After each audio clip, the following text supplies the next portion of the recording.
Where can I go from your spirit? Where can I flee from your presence? If I ascend to heaven, you are there. If I make my bed in Sheol, you are there. If I take the wings of the morning and settle at the furthest limits of the sea, even there your hand shall lead me, your right hand shall hold me fast.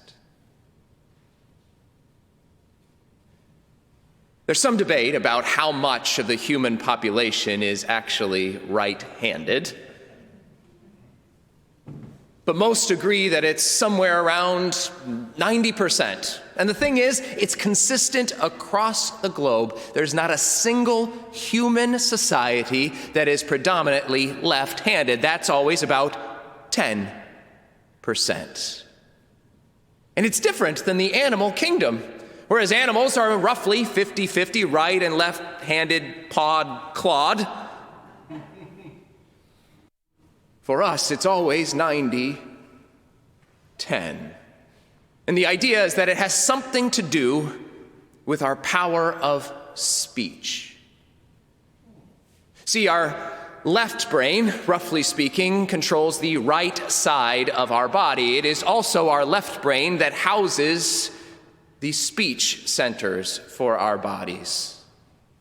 So the idea from an evolutionary perspective is that as we grew the facility, the ability to speak, that side of our body, the right side of our body, became dominant. We certainly are fearfully and wonderfully made. And while most of us will use whatever dominant hand for most of our lives, not all of us, maybe because of an injury or because a teacher refused to let us do it any other way,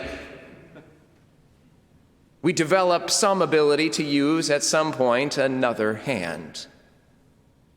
Maybe if we're a guitar player or a pianist, we might develop great facility with both hands, though true ambidexterity is exceedingly rare.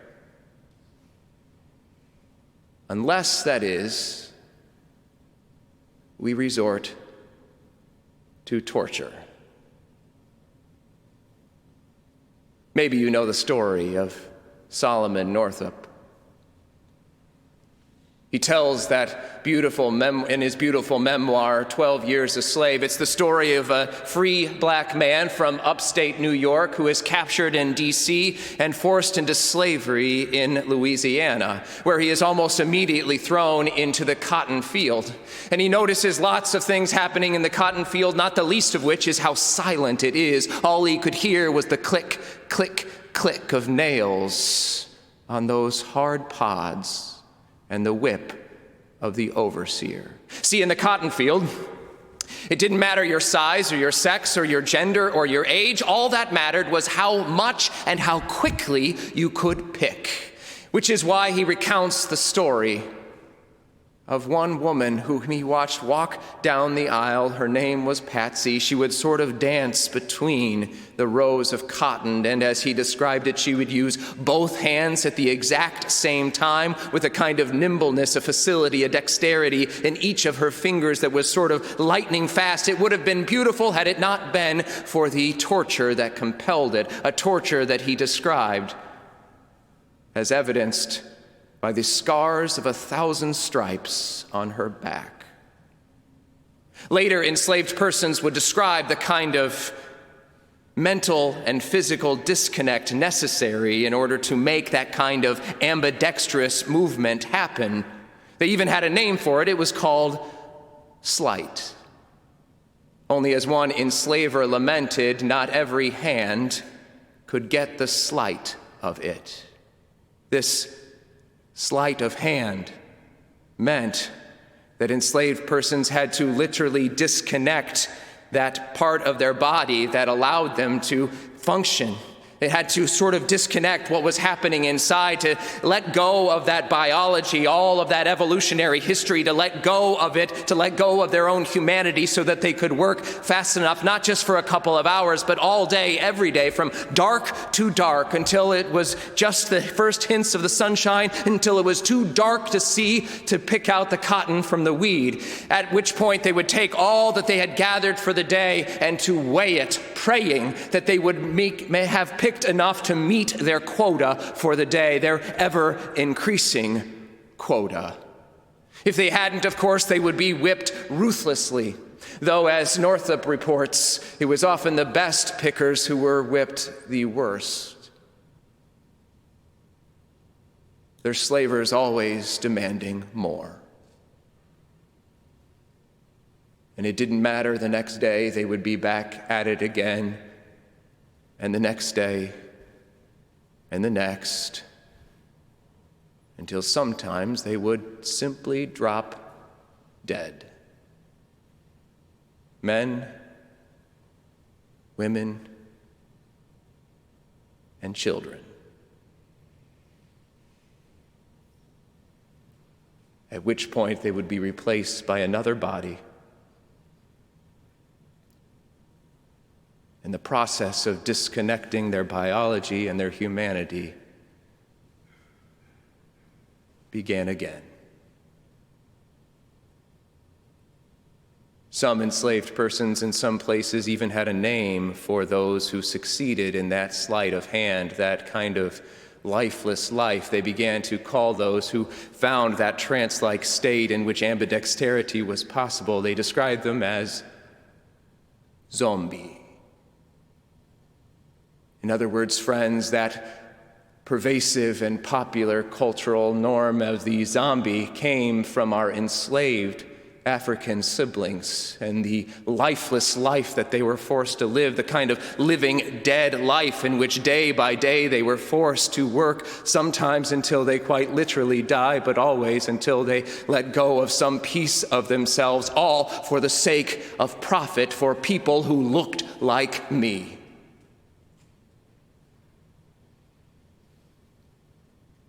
John Paul Sartre once wrote that hell is other people. And when we think about what we did to our African siblings, what people who look like me did to our African siblings, not just in the fields, but in the boardrooms and in the parlors and in their bedrooms, all for the sake of profit, a profit from which we continue to benefit today, a profit on which the wealth of our nation, the wealth of our community, the wealth in some ways of our very church still stands. We may think that Sartre was right. Hell is other people, friends, and we put our African siblings through hell. See, we like to look back on our past with these rose-colored glasses to tell ourselves, well, it happened, it's in the past, it was surely done out of ignorance and not malevolence, which sounds really good, it makes us feel a little bit better, but it doesn't happen to be true. We forget that it took a choice. It took a choice by people who look like me to make a decision to codify into law the white privilege, the white supremacy that continues to exist in so many ways in our culture. As Kai Wright put it, we not only had white people so threatened by black people that we put our supremacy into the laws, but we codified the violence necessary to sustain it. No, friends, we put our African siblings through hell. We forced them to make their beds in Sheol. The least we can do is remember it. But as Wesley Lowry reminded, as I said last week, the American battle has never been about, while some countries vow never to forget, the American battle has always been about what we allow ourselves to remember. It's easier to just look the other way, to not think about it. But as people of faith, we don't get that choice. No, friends, we have to pay attention to it. We can't just bury our heads in the sand. We have to be honest about where we are. And if we've made our beds in Sheol, then we're going to have to lie in them so that we can find a way to get to the truth, to set all of us free, because that is the promise of the gospel. And the only way to do that is together, by confronting the truth together and finding our way. That is what we're trying to do this month and beyond. See, this is our second sermon in a sermon series on the last 402 years of our history together as a country, our last 402 years together on this soil. And we recognize all that has happened to get us to this point. We will not cover all of Black history. That's impossible in 4 sermons. But our prayer is that in the 2 sermons that I'm preaching and the 2 sermons that my colleague, the Reverend Nelson, is preaching, we might begin a conversation that will continue from here, that will continue as we read the book together, 400 Souls, that will continue as we each do our own work to try and figure this out. In these 4 weeks, we are roughly taking 1 century a week. Last week, we thought about the 17th century, and this week we moved to the 18th century. And while there's much to talk about in the 18th century, the basic structure, the basic gist is this. We used that century, the 1700s, to finally make formal what had been informal arrangements before. We heard last week about some of those laws that began to be put into place to keep Black people enslaved. Well, by 1705 in the Virginia, what came to be known as the Virginia Slave Codes, soon echoed by all the other colonies, that understanding was made formal.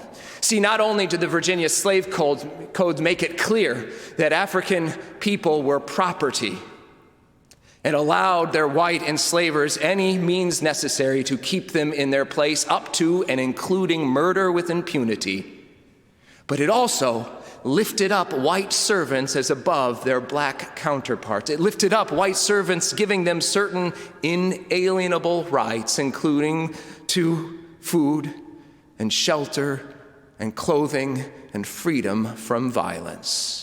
These slave codes not only determined the property and the torture that was allowed to our Black siblings, it determined who could have sex with whom, it determined who was worth what, and it allowed us to create a system that still exists today in which race is the primary social determinant of health.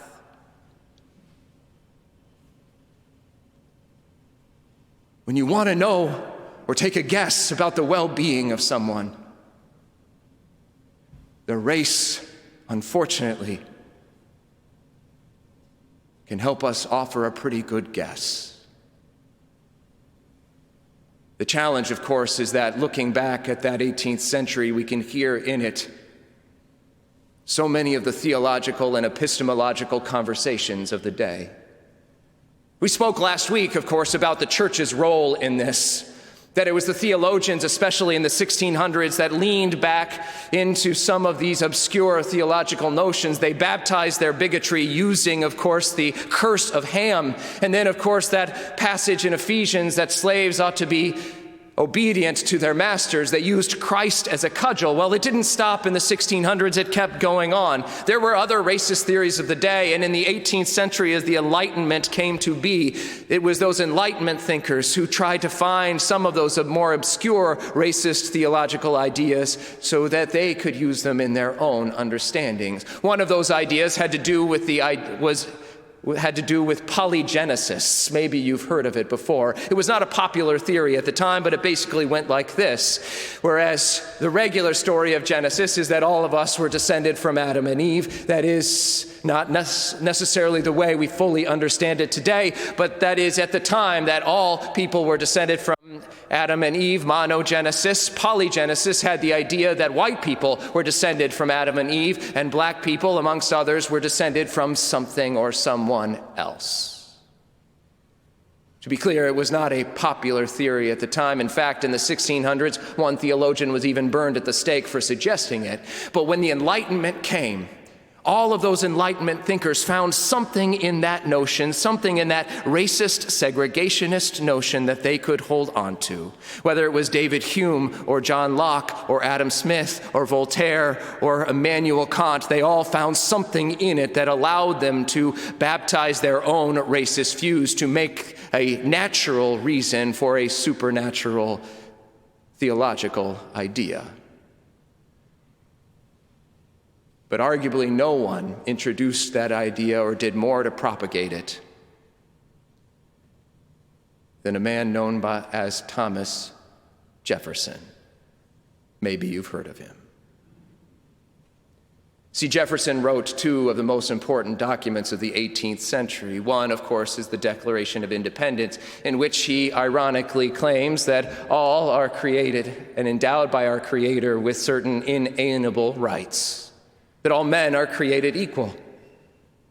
But the other thing that he is most known for in the time, of course, was his notes on the state of Virginia, written just a few years later, which arguably did more to perpetuate racist ideas than perhaps any other document at the time. As Ibram X. Kendi has said, it made Thomas Jefferson the preeminent thinker on black intellectual inferiority. His notes on the state of Virginia is not something we teach. Sure, we know about the Declaration of Independence. We teach that to our children, all of our children. But when it comes to notes on the state of Virginia, we don't really talk about that. Never mind the fact that for more than 60 years, it was the most read, most widely read nonfiction book in the entire world. And it's hard to underestimate just how pervasive his racist notions were and how much damage they did to our society. From his racist notion that black people feel less pain, to the idea of the sexual veracity of their women, to the idea that black people couldn't govern themselves. Of course, Jefferson wanted it both ways. He was known to speak against slavery, and yet in the same breath, he would speak against abolition. But in the end, the proof is in the pudding. Like 10 out of our first 12 U.S. presidents, he was a slaveholder. And we don't know how many children he fully fathered from enslaved women. With Sally Heming, it was 7. But there were more. The challenge, of course, was that these Enlightenment thinkers could have these ideas, these racist notions, these caste system for our society in which always white Europeans were at the top and black people, Africans, were at the bottom. And yet, over and over again, their ideas were disproved. They had to keep looking the other way or tamp down anytime they saw things that came out to the contrary. For a people who were obsessed with trying to reason their way into life, they certainly let go of much of theirs. The idea that black people couldn't govern themselves, of course, was disproven not only by the centuries of self-governance that had happened in Africa, but by the fact of the maroon communities here in our own nascent United States. See, when a black person would escape slavery, if they couldn't find their way down to Florida and St. Augustine to try and find freedom in the Spanish colonies, they would try their best to find freedom somewhere else on their own. And so they would often set up these communities called maroon communities, which were self-sufficient. They were often in the worst places that anybody could imagine. They'd be in a cave or in the swamps or in the tops of trees. And yet they somehow managed to survive on their own, long disproving that racist notion that they couldn't take care of themselves. As one former maroon put it, Tom Wilson, I felt safer amongst the alligators than I did among the white men. Of course, there was always exceptions of individuals who would rise up and prove just how capable they were. Maybe you know the story of Phyllis Wheatley, who in 1761 was sold, having been brought over on a ship that she got her name for, the Phyllis. She was sold at 7 years old to a family who liked her because she reminded her of the 7-year-old that they had lost some years before. By 12 years old, she had learned both Greek and Latin and was starting to write voraciously. By age 19, she had completed a book of poetry. Only before she could get it published, she had to stand before a tribunal of white men, 18 white men from Boston, known as the most respectable men in Boston, all of whom were determined to try and figure out whether or not this, quote, uncultured barbarian could actually have written these poems. There was the governor and future governors and Samuel Mather and the slaveholder John Hancock. In the end, they really had no choice but to affirm its veracity, having heard just how well she could speak all of the reports. And so, having confirmed the veracity and her publishing the first book by any African American of any gender as a book of poetry, they began to troop her about as a sort of exhibit, began to take her around as sort of an exception to the rule to see who she was. Thomas Jefferson, in his notes on the state of Virginia, even took the time to demean her gifts, saying that while religion could help her write some poetry, it could not make her a poet. See, in some ways, that is what the 18th century was about. The 18th century was about white people, white men, taking a look at their black counterparts and doing whatever they could to quash their humanity, to remind them over and over again in law and word and verse that they were less than people. Despite the fact that they were 90% right-handed, just like anyone else, despite the fact that they were fearfully and wonderfully made, they did whatever they could in law and lesson to be able to teach them otherwise. There were times, of course, when there were revolts, from the 1712 slave revolt in New York to the Stono Rebellion in 1739. But almost all of them ended in disaster, with the conspirators, almost always men, women, and children, being killed by the worst means imaginable. In fact, there's only one slave revolt that was known to be successful, and it didn't even happen on our shores. It happened in 1791 in Saint-Domingue, known today as Haiti, the very place where that idea of the zombie originated. It was right in that place that they found their way to freedom. But in so doing, they made it a little harder for those who were here in the United States. See, in reaction over the course of the next 60, 70 years, because of the success of the slave rebellion in Haiti, Americans put together new laws that limited almost every single thing an enslaved person could do. From gathering, from thinking, to marrying. No, let us not forget that our enslaved siblings were trapped. Their beds having been made in Sheol by a people who look like me, and were forced to live their whole lives there. See, we love to tramp out our Frederick Douglasses and our Harriet Tubmans.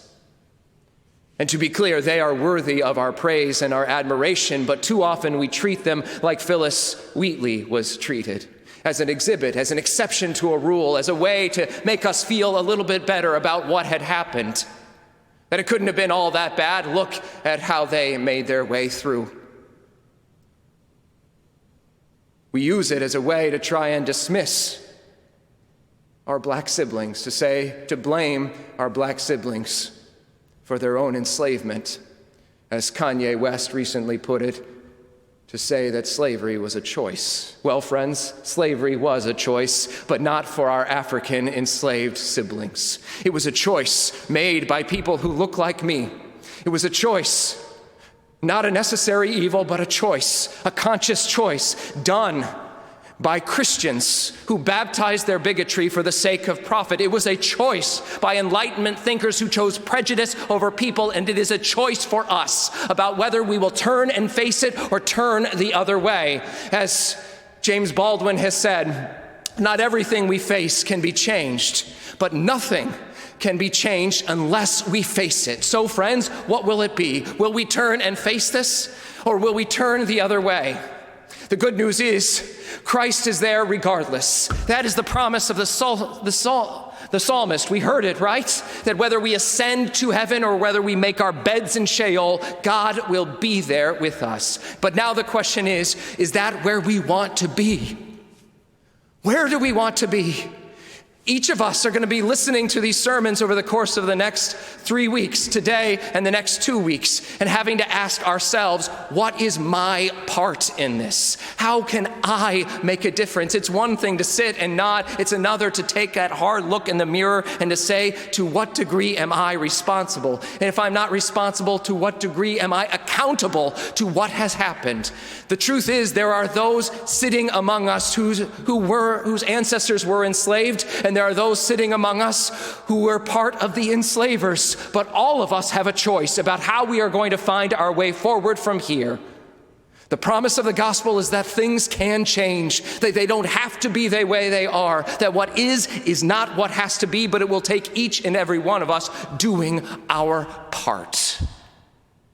Because if we don't, if we refuse to do that, friends, then we become our own version of the zombie.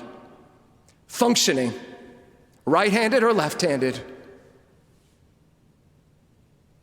but not really alive. The promise of the gospel is that the truth and the truth alone will set us free. And if in the end what the psalmist said is true, that God will be with us whether we ascend to heaven or make our beds in Sheol,